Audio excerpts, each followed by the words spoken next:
सोलापूर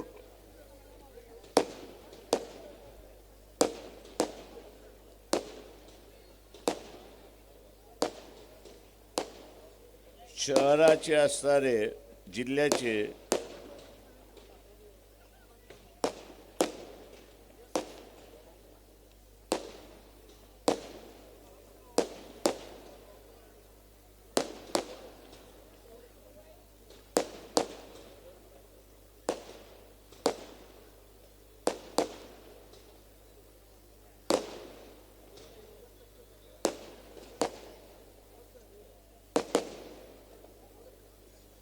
निरीक्षक सोमनाथजी साळुंके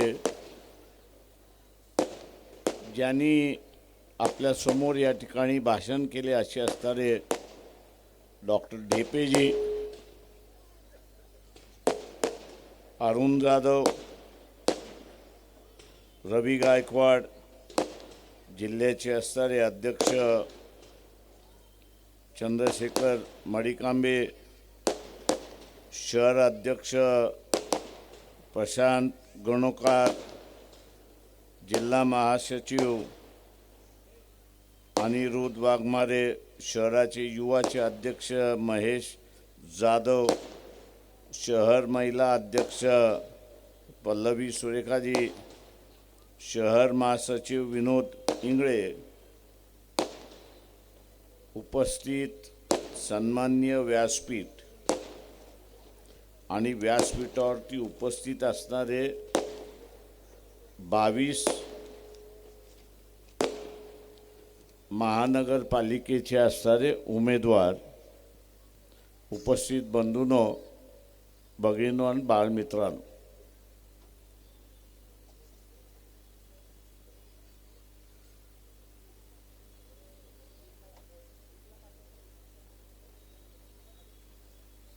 या कालावधीमध्ये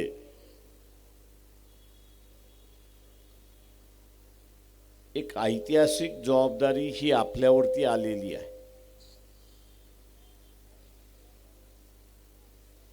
आणि ती ऐतिहासिक जबाबदारी म्हणजे इथे जो लोकशाहीवादी आहे, संविधानवादी जो आहे, मानवतावादी जो आहे, तो या अगोदर काँग्रेस बरोबर होता, तो समाजवादी बरोबर होता, तो कम्युनिस्टांबरोबर होता,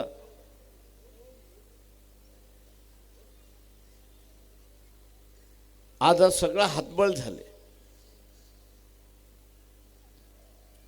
धर्माच्या नावाखाली हातबल झालेला आहे.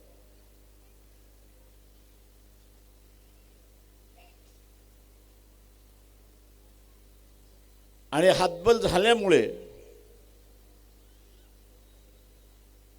तो आता फुले शाहू आंबेडकरी विचाराच्या समूहाकडे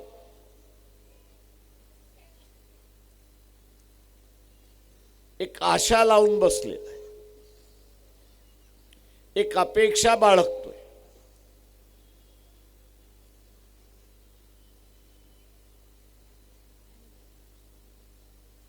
की हा जो मनुवादी आहे, पण हिंदू या शब्दाचा वापर करू धार्मिक तेढ निर्माण करू प्यादासारखा मुसलमानांना वापरतो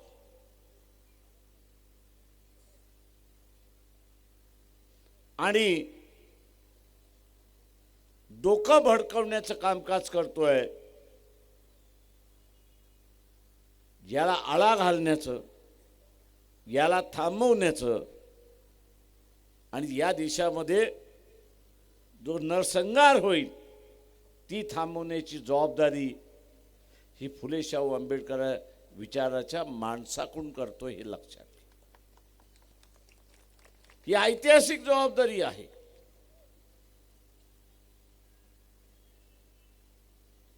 आणि ही ऐतिहासिक जबाबदारी आपल्याला पेलावीच लागेल.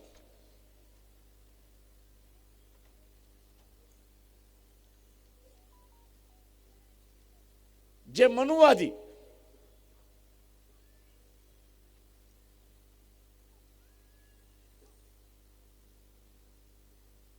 हिंदू या शब्दाचा वापर करतात.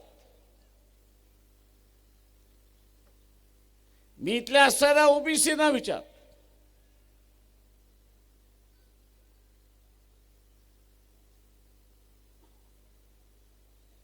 की ते शंकराचार्याची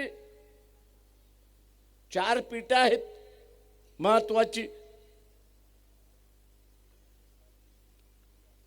आम्ही त्यावेळेस मागणी केली होती की बाबा महाराज सातारकर यांना असणारं एका पीठावरती बसवा.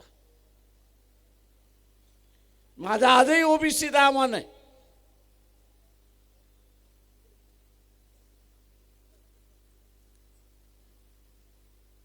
की हे ओबीसी बरोबर आहेत की नाही, धर्मवादी मनुवादी हे ओबीसी बरोबर आहेत की नाहीत याचा तपास करायचा असेल, शोधायचा असेल तर आपण RSSला म्हणावं. अनेक संत आहेत सध्या, अनेक कीर्तनकार आहेत, प्रवर्तनकार आहेत की ज्या शंकराचार्याच्या गादीवरती बसू शकतात. एकाला बसवा. तुम्ही एकाला बसवलं तर मी असं म्हणेन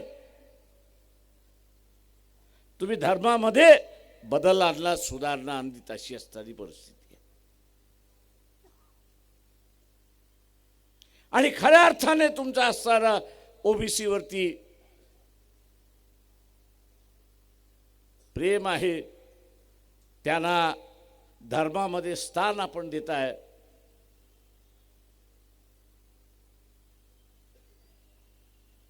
आणि ते स्थान जर दिलं नाही, शंकराचार्याचं स्थान दिलं नाही, तो ओबीसीने खुणगाट बांधली पाहिजे की हे आपल्याला वापरतात.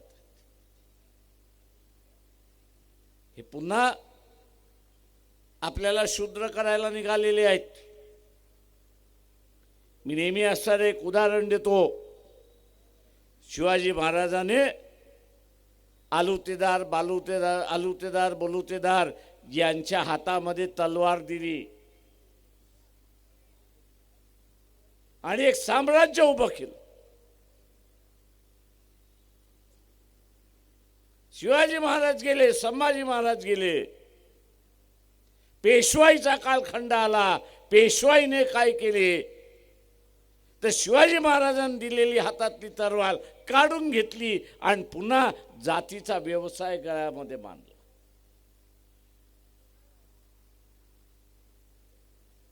पुन्हा गळ्यामध्ये जातीचा व्यवसाय बांधला.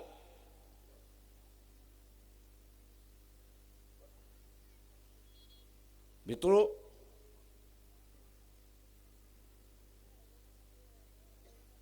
आजही पुन्हा आपल्याला दिसतंय की महात्मा फुले असतील, शाहू महाराज आहेत, बाबासाहेब आहेत, पेरियार आहेत की आधी त्या काळी तलवार ही महत्वाची होती. आजच्या काळामध्ये पेन हे महत्वाचं आहे. शिवाजी महाराजांनी तलवार हातामध्ये दिली आणि या माणसाने आपल्याला पेन हातामध्ये दिला. या आधुनिक काळातली असणारी तलवार, पेन ही तलवार आहे हे आपण लक्षात घ्या. आधुनिक काळातली पेन ही तलवार आहे आणि ती तलवार आपल्या हातामध्ये दिली. आज ती तलवार काढून घेण्याच्या व्यवस्थेमध्ये, आज ते काढून घेण्याच्या व्यवस्थेमध्ये आहेत. तुम्हाला स्कॉलरशिप कशासाठी पाहिजे, तुम्हाला डिग्र्या कशासाठी पाहिजे, अशा रीतीचे असणारे प्रश्न विचारले जात आहेत. म्हणजे याचा अर्थ की तुम्ही शिकूच नाही.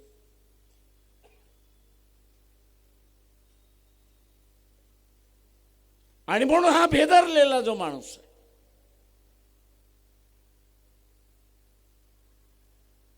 हा जो भेदरलेला माणूस आहे, तो आज फुले शाहू आंबेडकरी विचाराच्या माणसाकडे, समूहाकडे आशेने बघतोय की ज्या पद्धतीने महात्मा फुलेंनी असेल, शाहू महाराजांनी असेल, पेरियारनी असेल, बाबासाहेबांनी असेल, इथली मनुवादी व्यवस्था उद्ध्वस्त केली आणि लोकशाही आणि मानवतावादी व्यवस्था आणली, तिला टिकवण्यामध्ये हा पुढाकार घेईल ही त्याची अपेक्षा आहे.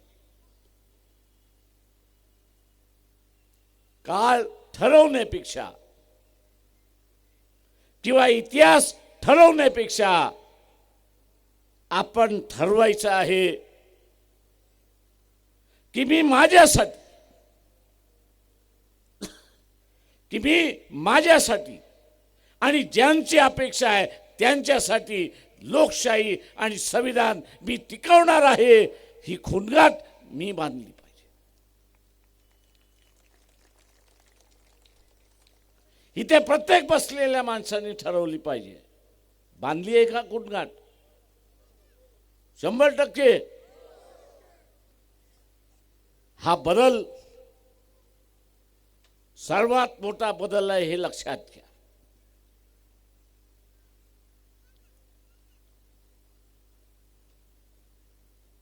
हा सर्वात मोठा बदल आहे हे लक्षात घ्या. बाबासाहेब नेहमी म्हणत असत की सत्ताधारी व्हा, आणि आज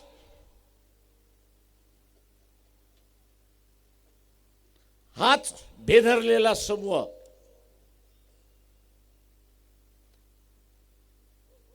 हाच भेदरलेला समूह आज असताना म्हणतोय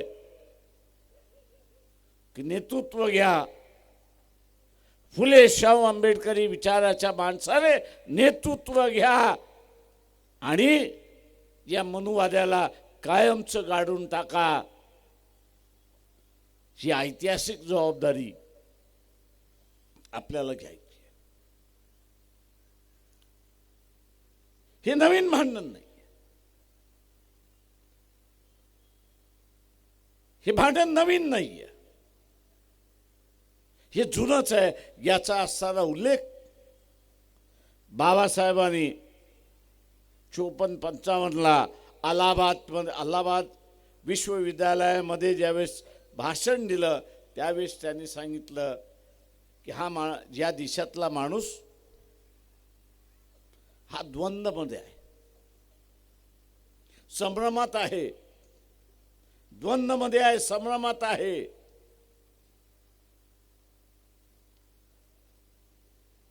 स्वातंत्र्यानंतर इथली असणारी राज्य व्यवस्था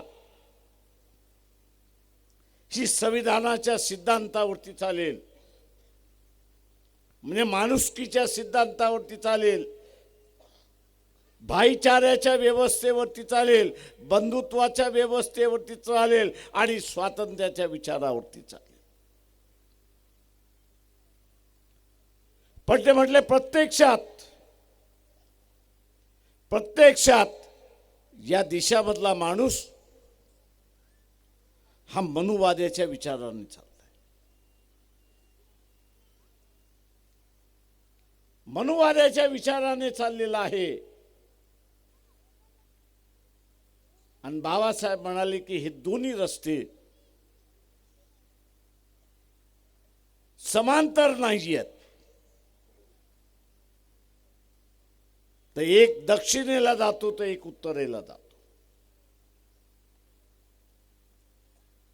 काही काळ बाबासाहेब म्हणाले की तुम्ही असताना तुमचे पाय फाकू शकता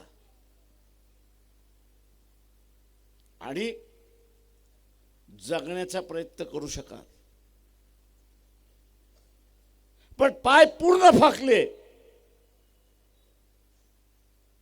फाकायला अजून जागा राहिली नाही, तर तुमच्या शरीरावरती परिणाम व्हायला सुरुवात.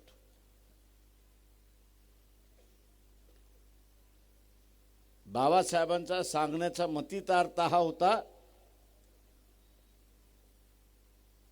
की या देशाच्या नागरिकाला एक दिवस असा येईल की या दोन मार्गापैकी एक मार्ग निवडावा लागेल. या दोन मार्गापैकी एक मार्ग निवडावा लागेल आणि तो निवडल्याशिवाय या देशामध्ये शांतता राहणार नाही, हे लक्षात घ्या. आज मित्रो, आपण अशांतता बघतोय. आपण अशांतता बघतोय. इथं दंगल कधी होईल मग कळत नाही, नरसंहार कधी होईल हे कळत नाही, अशी असणारी परिस्थिती आहे.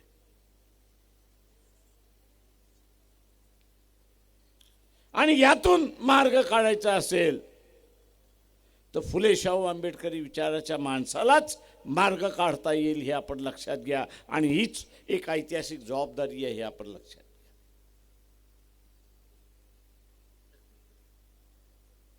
सत्ता हे नुसतं टेंडर नाही,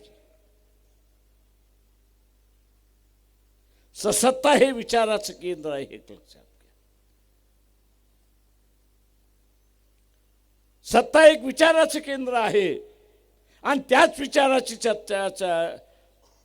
चर्चा पुढे जाते. आज सत्तेवरती कोण बसले तर मनुवादी सत्तेवरती बसलाय आणि म्हणून तो म्हणतोय की हे संविधान मी बदलणार. याचं कारण की ते मनुवादाच्या विरोधात आहे.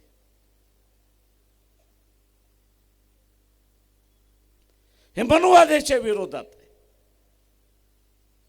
इथल्या फुले शाहू आंबेडकरी विचारातल्या माणसाला हे संविधान टिकलं पाहिजे हे बघायचं असेल तर त्यांनी सत्तेवरती बसायला पहिल्यांदा शिकलं पाहिजे. सत्ता जोपर्यंत फुले शाहू आंबेडकरी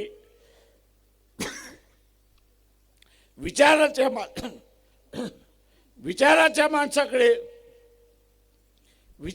माणसाकडे जोपर्यंत येत नाही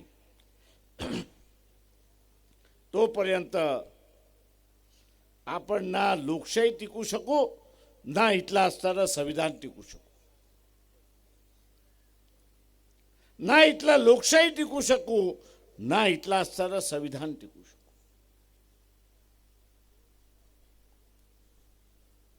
संविधान आणि लोकशाही टिकायची असेल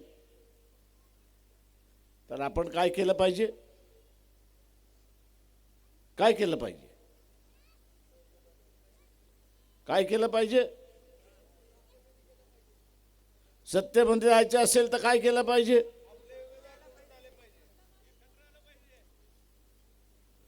एकत्र येऊन कोणाला आग लावायची?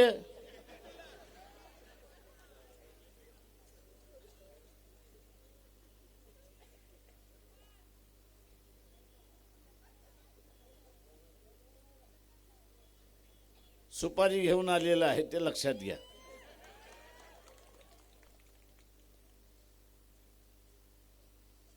एकत्र येऊन विचार टिकणार आहेत का?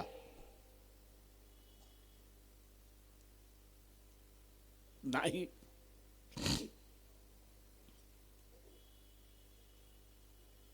विचार टिकवायचा असेल तर सत्ता हस्तगत करणं गरजेचं आहे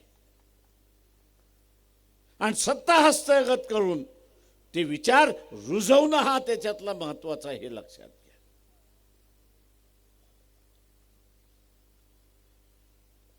आता हा सत्ता हस्तगत करायचा असेल तर काय करावं लागेल? स्वतःचं नुसतं मतदान करून चालणार नाही. स्वतःचं मतदान करून त्या ठिकाणी नुसतं चालणार नाही, तर आपल्या बरोबर 2 अधिक मतदान आपण आणलं पाहिजे.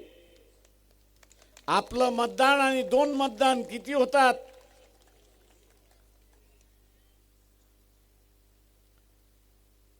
म्हणजे आजच्या फुले शाहू आंबेडकरी मतदानापेक्षा 3 पट मतदान झालं तर आपण जिंकणार की नाही?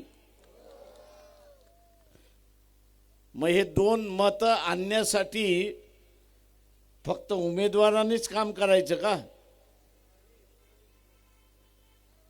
की पक्षाच्या कार्यकर्त्यांनीच करायचं? हे जे निवडणुकीपासून आपण जे फारकत घेतो ना,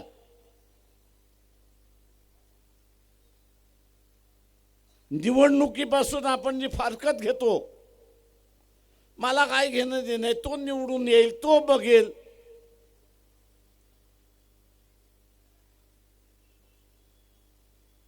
हे जे आपल्याला पेरल्या जातात हे चुकीचं आहे, लक्षात घ्या. मी जर फुले शाहू आंबेडकरी विचाराचा आहे तर माझं हे कर्तव्य आहे की त्या विचाराचा माणूस हा सत्तेमध्ये बसला पाहिजे, आणि त्या विचाराचा माणूस सत्तेमध्ये बसायचा असेल तर मला प्रयत्न करणं गरजेचं आहे. उमेदवार प्रयत्न करेल, पक्ष प्रयत्न करेल, पण मी सुद्धा प्रयत्न करणार, ही खूणगाठ आपण त्या ठिकाणी बांधली पाहिजे.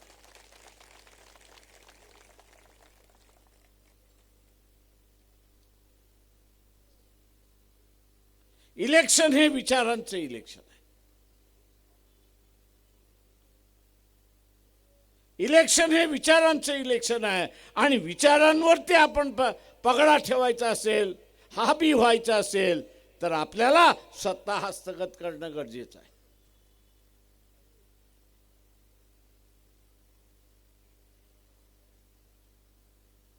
आणि म्हणून आज अनेक जण मला असं विचारतात, मुंबईमध्ये केली, इथं का केली नाही? मी त्यांना म्हणत असतो की जिथे पाटीलकी व्यवस्था लोकशाहीवादी झाली तिथे युती झाली, जिथे पाटीलकी कायम राहिली, जिथे पाटीलकी कायम राहिली तिथे युती झाली नाही. का पाटील शाही म्हणजे दंडुलकीशाही. आणि म्हणून आपण आपल्या उद्देशाशी टिकून राहिलं पाहिजे. आपल्या उद्देशाशी आपण टिकून राहिलो तर आपण पल्ला गाठू शकतो, हे लक्षात घ्या. निवडणुका जिंकणं आणि हारणं हा एक भाग आहे असं मी त्या ठिकाणी मानतो. जिंकण्यासाठी आपण निवडणुका लढतो याच्याबद्दल दुमत नाही, दुमत नाही. पण निवडणुका हारलो तरी या देशातलं 30% मतदान घेऊन आपण जर हरलो, या देशातलं 30% मतदान घेऊन आपण हरलो तरी चर्चा काय असते की ते लोकशाहीवादी आणि संविधानवादी जनतेची ताकद या देशामध्ये 30% आहे, आणि तिला डावलून चालता येणार नाही, तिला बाजूला सारखून चालणार नाही.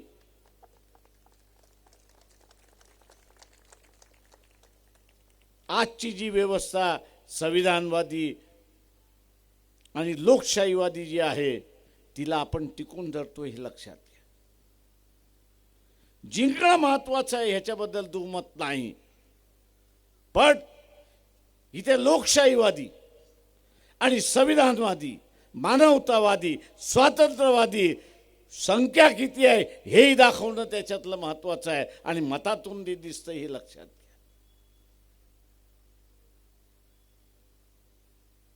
आणि म्हणून माझं आव्हान आहे की उमेदवारांनी गाड्या किती लावल्या, त्यांनी बॅनर किती लावले, त्यांनी पोस्टर किती लावले, याच्यामध्ये आपण असा प्रचार बघत असतो. पण आपला विरोधक काय करत असतो? आपला विरोधक हा गल्लोगल्ली आणि घरोघरी फिरत असतो आणि मतदान काढण्याचा प्रयत्न करत असतो. तो काय उमेदवार नसतो, पण तो मनुवादी विचाराचा पायक आहे आणि ती झालं पाहिजे म्हणून तो करतो. चुकीचा असेल पण तो त्याच्या विचाराची प्रामाणिक आहे. आपल्याला सुद्धा उद्या फुले शाहू आंबेडकरी विचाराचा माणूस हा सत्तेमध्ये बसला पाहिजे, तर माझी जबाबदारी आहे की मी सुद्धा माझ्या गल्लीमध्ये, माझ्या वस्तीमध्ये माझ्या उमेदवाराचा, माझ्या पक्षाचा हा प्रचार मी केल्याशिवाय राहणार नाही, ही खूणगाठ इथल्या सगळ्यांनी मानली पाहिजे.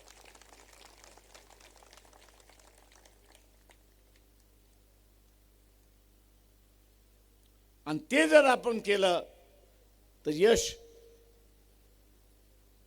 आपल्याशी आल्याशिवाय राहणार नाही, हे लक्षात घ्या. उद्याचे पैसे वाटतील, वाटू द्या. दबाव तंत्र वापरल्या जाईल, वापरू द्या. आपला निश्चय ठाम असेल तर आपण डगमगणार. आणि म्हणून एक निश्चय आपण केला पाहिजे की महानगरपालिकेची ही निवडणूक आहे. कोण म्हणे लहान निवडणूक आहे, मान्य आहे मला, लहान निवडणूक आहे, पण सत्तेची आणि विचाराची प्रेरणा ज्याला आपण म्हणतो, सत्तेची आणि विचाराची प्रेरणा ही खालून सुरुवात होते. ती खालून सुरुवात होते, वरपर्यंत जाते. तेव्हा या महानगरपालिकेमध्ये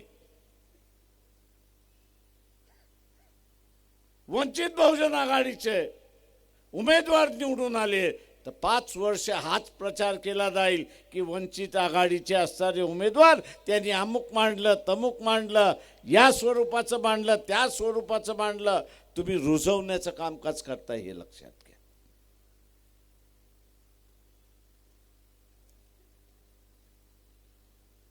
जे आज मनुवादी करायला बघतायत की इथला मुसलमान बदमाश आहे,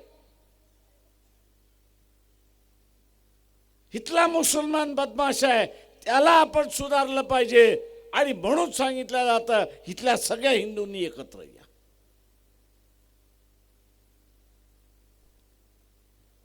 सगळ्या हिंदूंनी एकत्र या. आणि म्हणून मी आपल्याला म्हटलं की ज्यावेळेस आपण ओबीसी मध्ये बसणार त्यावेळेस आपण विचारलं पाहिजे की बा इथे बाबा महाराज सातारकर असतील किंवा इथला असणारे इंदुरीकर महाराज असतील, यांना तुम्ही शंकराचार्य का करत नाही याचा खुलासा विचारा. बाबा महाराज आता नाहीये, इंदुरीकर महाराज तर आहेत, त्यांना का शंकराचार्य करत नाही, हे आपण विचारायला आणि मांडले पाहिजेत. आणि म्हणून मित्रो, ज्याला आवाज आपण म्हणतो,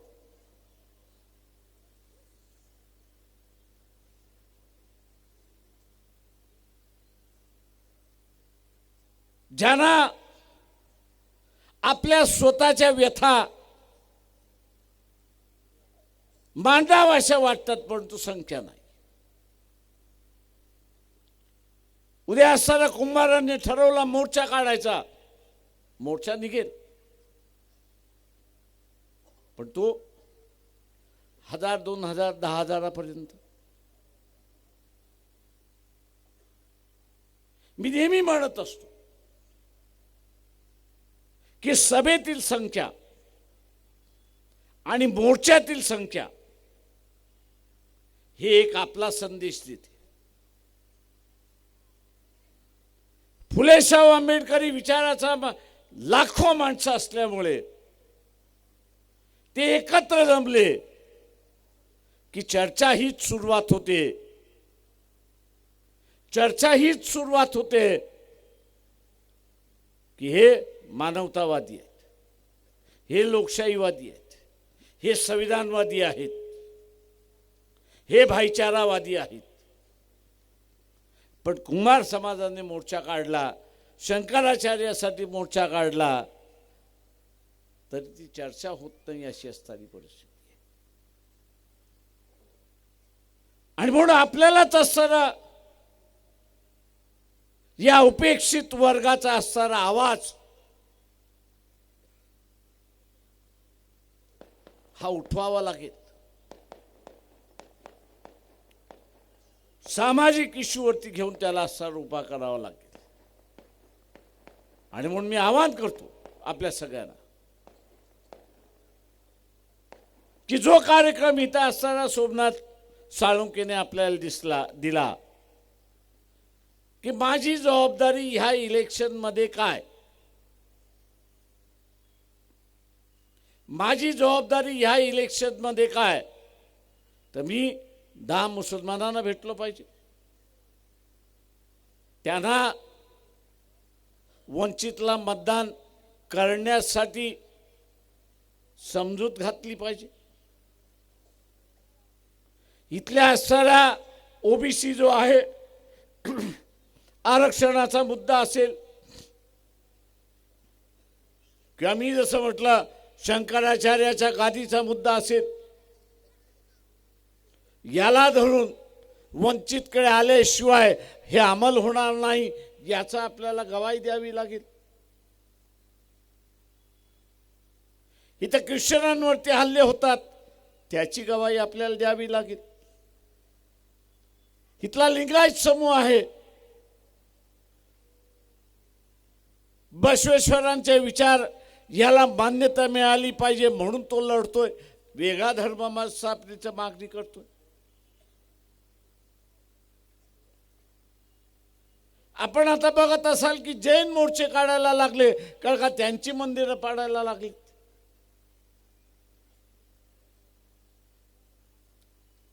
हा जो वेगवेगळा समूह लोकशाहीमध्ये होता आणि म्हणून कधी भीत नव्हता, आता त्याला वाटायला लागले की आपण आता हुकुमशाहीकडे चाललेलो आहोत.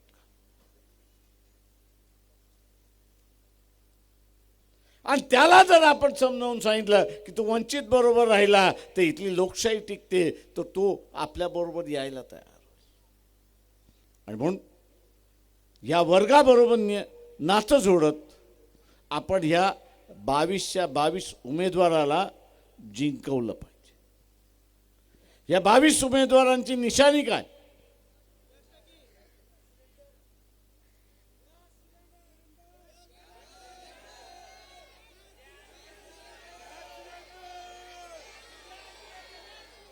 तेव्हा गॅस सिलेंडर समोरचं बटन दाबून आपण त्यांना विजयी करा. आणि ही जी ऐतिहासिक जबाबदारी आलेली आहे की या देशाचं नेतृत्व करण्याची जी जबाबदारी आलेली आहे ती आपण गमावू नका, एवढं बोलतो आणि रजा घेतो. जय भीम, जय भारत.